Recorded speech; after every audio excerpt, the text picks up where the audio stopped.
Okay, you've got a mutual agreement. You have negotiated a sale. You've gone through all the marketing, prospecting, you put it on the market. Now you actually have a signed contract. Now what? All right, well, you hired an escrow and a title office. If you're on this side of the mountains, if you're on the east side of Seattle, then you have a lawyer, and other states have lawyers and other different ways of working it out, but they're basically limited practice legal professionals that handle the process. And I'm not going to get into each aspect of the escrow, title, and everything. You can, however, watch my home buyer series, because that's exactly the same stuff in there, except you're on the other side of the transaction. However, what you want to know is that the earnest money from the buyer gets deposited in the escrow account.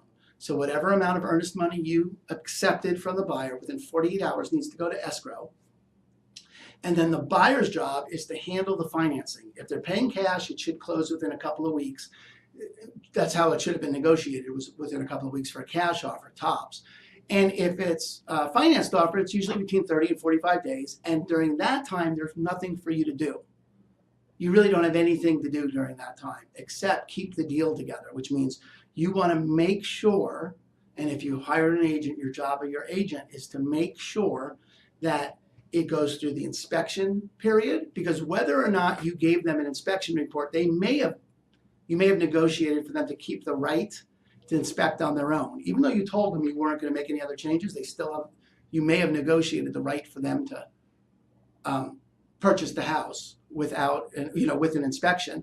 So you want to navigate the inspection period, which is usually between 5 and 10 days, meaning they're going to do a home inspection and they're going to have to sign off. They're going to have to, in Washington, it's called the 35R. It's the response to the inspection. And they're going to have to sign off saying they're taking the house as it is. They may come back to you, even though you said, I'm not doing any changes. They may come back to you and say, you know what, we want this, that, and the other thing, in which case you're in a position where you need to negotiate again, or they're going to walk. And if they walk, which they can, and get their earnest money back, if they walk at this point, you're left with putting the house back on the market. That second negotiation with the inspection is such a weakened position for a seller. It's why it's so important, I think, to do the inspection up front and be really clear with the buyer that they accept that inspection, or they at least know it. And unless there's something major that a new inspection turns up, you really don't want to handle it. And just have a heart-to-heart with the other agent, right? That's what we do. And works 90% of the time. Sometimes people are a jerk, but whatever. But the point is, you want to navigate the inspection contingency and then the finance contingency. So after the inspection comes the appraisal, meaning their bank is going to call an independent third-party appraiser who's going to come out and tell the bank that the home is worth what was paid for it, okay?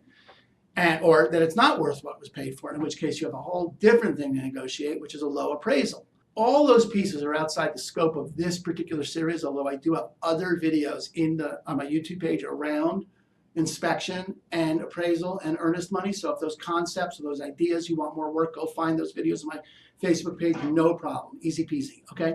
However, navigating each of those pieces is a crucial aspect of getting your home sold. Navigating all the contingencies to completion.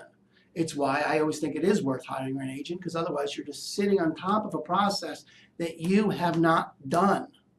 You're sitting on top of a process you don't do every day. I do this every day, so it's not a big deal for me to manage the timelines. And I have a team of people, because it is a big deal for me to manage timelines, because I can't even, I have trouble doing anything on a timeline. So I have people that prompt me, okay, this is due, this is due, this is due, this is due.